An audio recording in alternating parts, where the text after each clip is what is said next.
So welcome back to my YouTube channel. We are here in Sapa. I arrived kahapon, February 10, which was my birthday. It was a long journey, hindi ko na dinocument kasi makikita nyo naman sa mga ibang ibang vlogs yung document. Pero from Manila, I flew via PAL. Tapos we got here mga 2:50 AM. And then the bus from Hanoi to Sapa was mga 7:30 yung schedule, pero medyo late, mga 8 AM.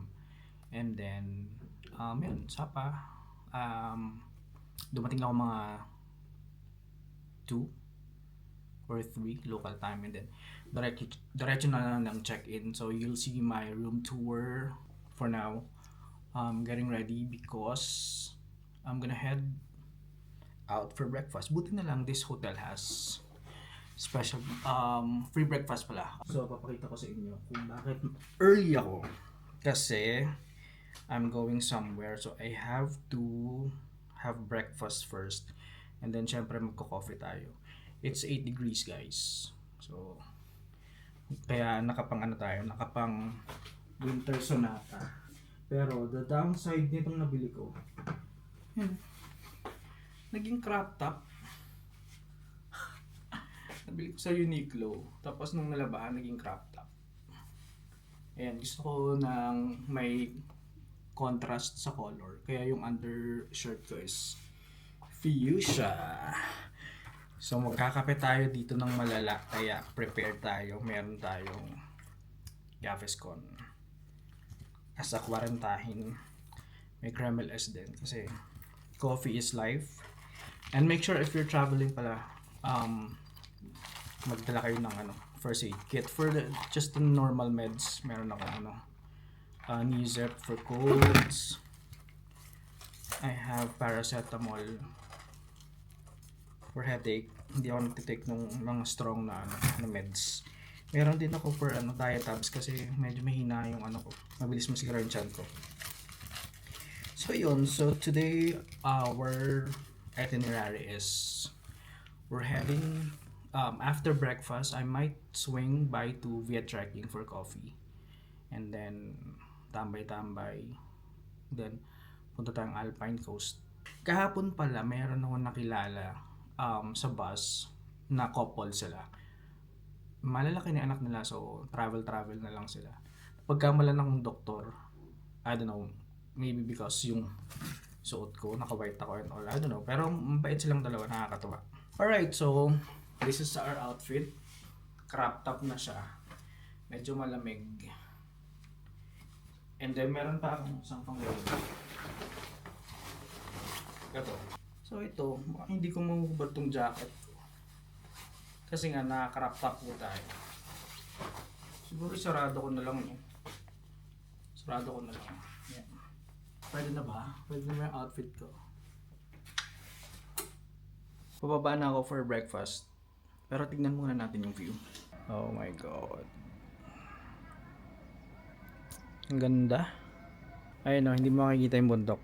Kasi takip ng clouds. Breakfast na ako. Ayun guys, pababa na ako. Ito yung room ko. And then, ito lang yung elevator. Lapit lang siya. We are on the 4th floor. There.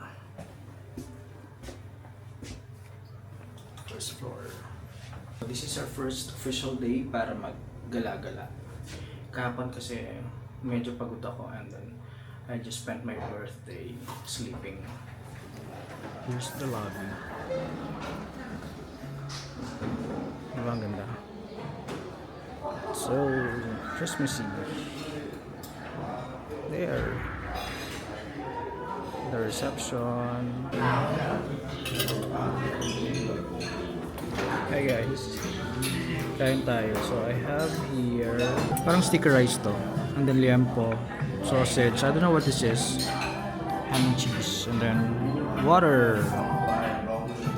Kasi I'm reserving the coffee for later.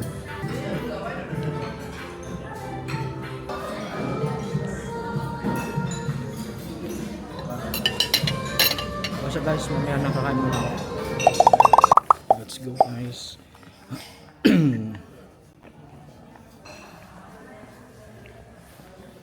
Let's go. Ganda ng labi nila. Yung mga Chinese.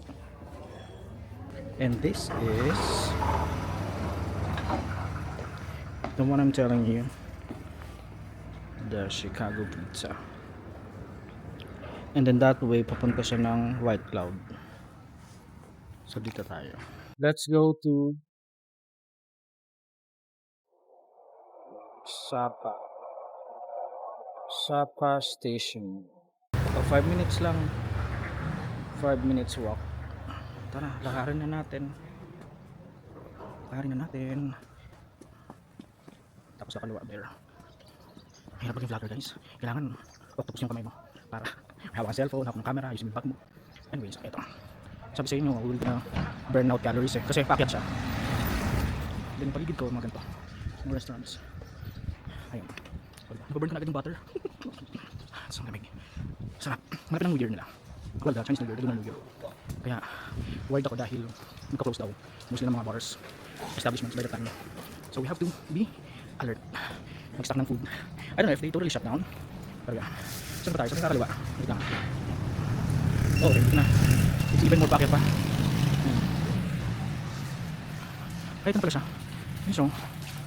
Pero ito yung likod. Anyway, magkukwento ako sa inyo. Kahapon, habang di pa ako hinihingal. Kahapon, so I just got here. And then, gugutom ako. So sabi ko, pupunta ako ng hanap akong pagkain. Sakto, when I went out, pinili ko na mag left turn. And then mga a couple of steps lang, natanaw ko na kagad yung White Cloud. Sabi ko, isa siya sa mga gusto kong puntahan na coffee shop kasi maganda yung view. Diba ang unhealthy ko, hinihingal ako. Ito na pala yung ito na nga yung Sapa Station. Dito ka sasakay ng yung monorail na pula. That iconic monorail. So, balik tayo sa kwento ko. So, pagdating ko, so may menu sa labas. So, buklat-buklat akong ganyan. And then may lumapit sa akin, parang she's dressed on like tribal.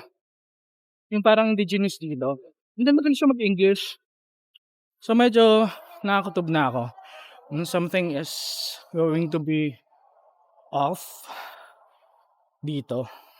And then after nun, tanong-tanong siya where I'm from, who I'm with, how many are traveling with me. And then mamaya may lumapit na isa pa. While ako, I'm flipping through the menu and then sabi ko, kakain muna ako. Tapos sinaalok niya ako ng bracelet. Free daw, free friendship bracelet. It's just a tela na bracelet. Yung ginagawa ng mga bata. Nakakutob na ako. So pagdating dun sa loob, so flip through ulit ako ng pages, tinawag ko yung waiter. Sabi ko, do you accept credit card? And then sabi ng waiter, oo, pero may 3% na charge. So sabi ko, okay, sige, mag-withdraw muna ako dahil wala akong cash. Pero ginawa ko na siyang parang scene or scenario para makaalis ako. Kasi feeling ko ina-observe ako sa labas eh. And then paglabas ko, sumunod sa akin, sabi sa akin, akala ko ba kukunin mo yung yung bracelet? Sabi ko, sorry, wala akong pera kasi they don't accept daw card. Pero syempre English to. Sorry, tas dire-diretso ako. Ayun, tas sumunod pa rin sila. Sabi ko, sorry, I don't have cash. Oh, it's okay, maybe later. Tapos bumalik sila. So, scam nga. Akala nila ma-scam nila ako. Tapos nag-google ako, bracelet, friendship bracelet scam. Yun. May mga lumabas. Here. Ito na nga yun. Flip ko this.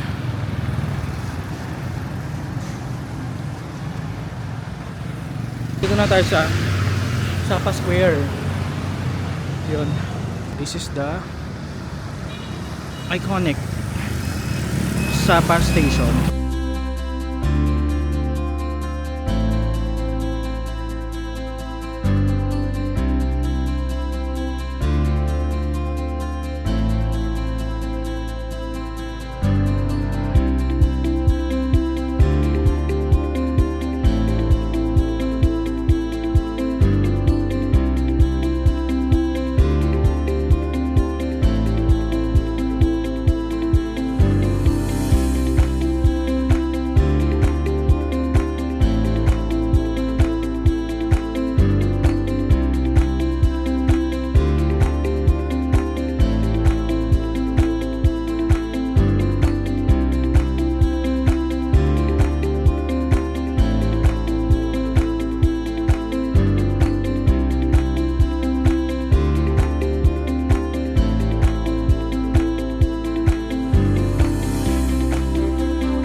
sabihin nyo ay ako So yun, may church doon. So siguro punta tayo kasi birthday ko kahapon para magpa Thanksgiving tayo because we are here. We have means to be here. Guys pala, be very careful kasi ayun nga, parang medyo I thought this was like Sagada. Well, may appeal siya na parang Sagada because tahimik, walang nightlife. Then syempre mountainous, and then ano siya, malamig, may mga katutubo. Pero aggressive yung mga mga scammers daw dito. Pero I only come across one, and hopefully hindi na dumagdag. Guys, nandito na ako. So we are trekking. There. Of course, umorder tayo ng tiramisu and their signature sapa drink. Try natin.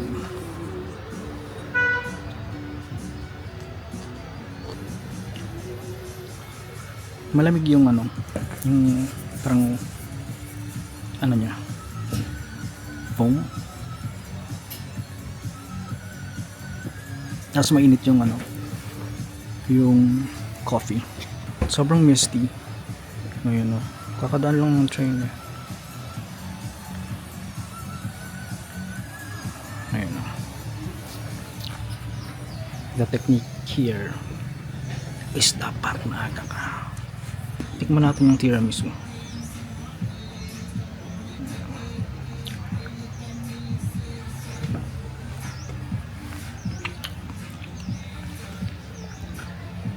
Okay naman siya. Guys, bumalik ako sa hotel kasi nag-charge ako. Ang bilis pala malubak ng camera kapag malamig. Ayun o. Siyempre, foggy. Ngayon, alis tayo. Punta tayo ng Alpine Coaster. Sama ko kayo doon. Magbubuk lang ako ng Grab bike. I don't know kung magkano. Pero parang baka less than lang yun. 100 pesos. See ya!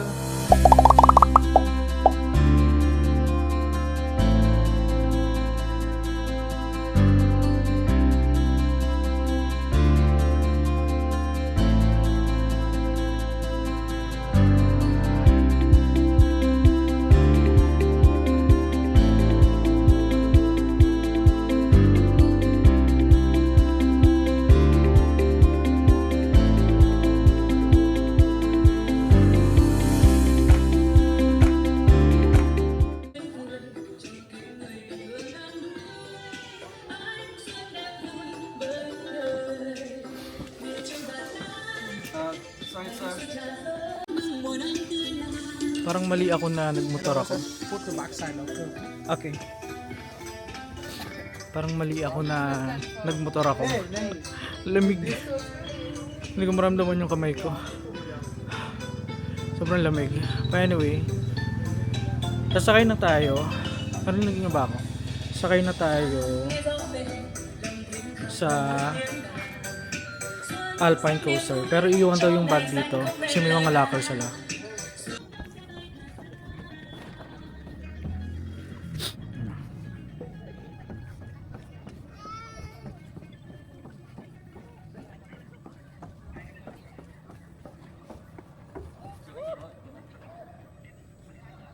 Ready na ba ako? Let's go!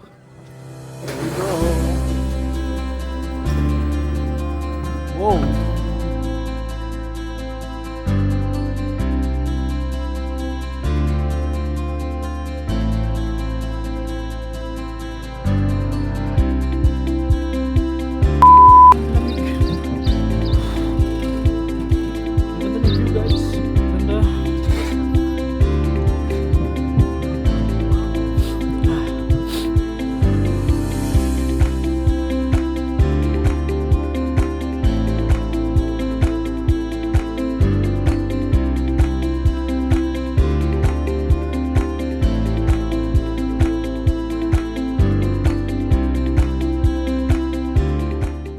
Guys, ito na yung square kanina, ay yung parang stadium, may Sapa station.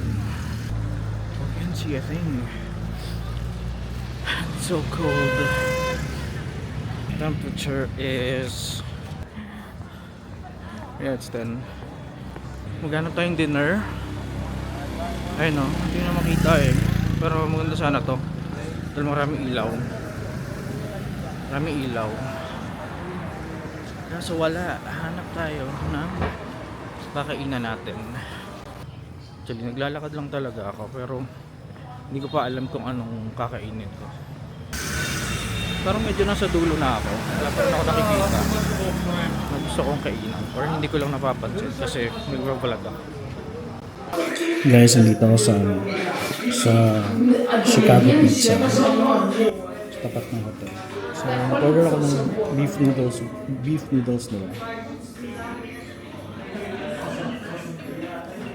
Tignan natin. Gusto ko mga ganito, mga dry noodles. Yung medyo oily and all. Tikman muna natin yung beef. Come on, let's go.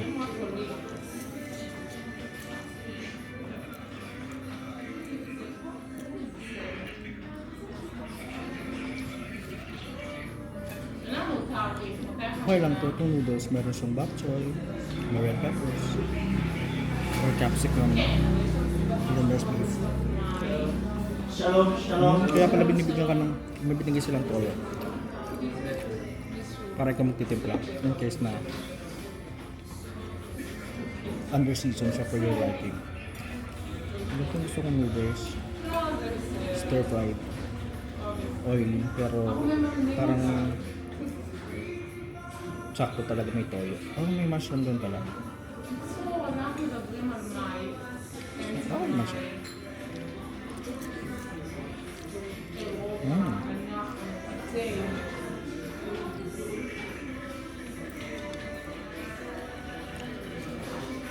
Beef spring roll.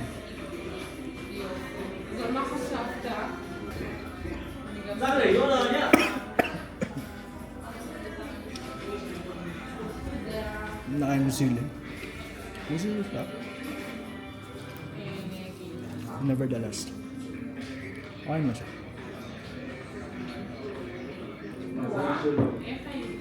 Pero mas gusto ko pa rin yung ano natin, Shanghai. So, the food is okay. Parang ano lang po, 200,000 lahat, kasama na yung Coke. Deserve ko mag-Coke guys, na regular. Kasi, nag-cardio ako. Tigas yung beef. And under season.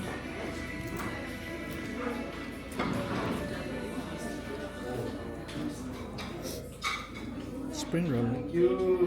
Ano talaga ako eh. Basta naka-wrap. Sira ako dyan.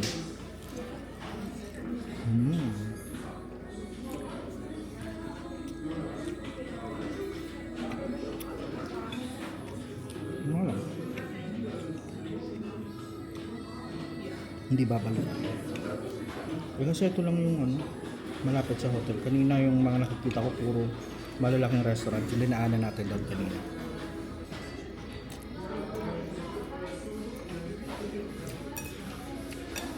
Wala na.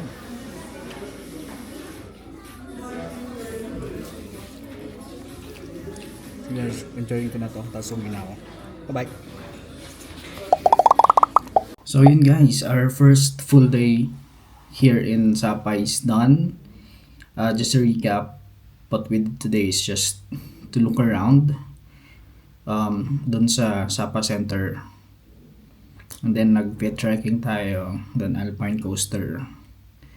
And then yun, I went home, take a nap. Tsaka ang bilis palang malubat ng mga gadget pag malamig. So nag-charge na rin ako. And then I went out tonight just to look around ulit to see the situation pag gabi. It's cold and misty, so wala rin masyadong makita. And then we had dinner dito sa Chicago Pizza. Hindi ako nag-order nga ng pizza kasi masyadong malaki. So yung pasta rin nila ng serving nila. Price wise affordable siya.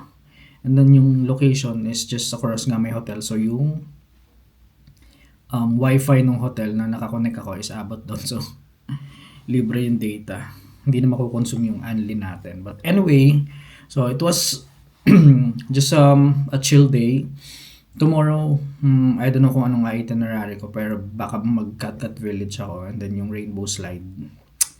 So yun, again guys, if you have suggestion or if you have something to say, just comment down below and don't forget to like and subscribe and share. And of course, hit the notification bell para like kayong informed pag may bago tayong upload.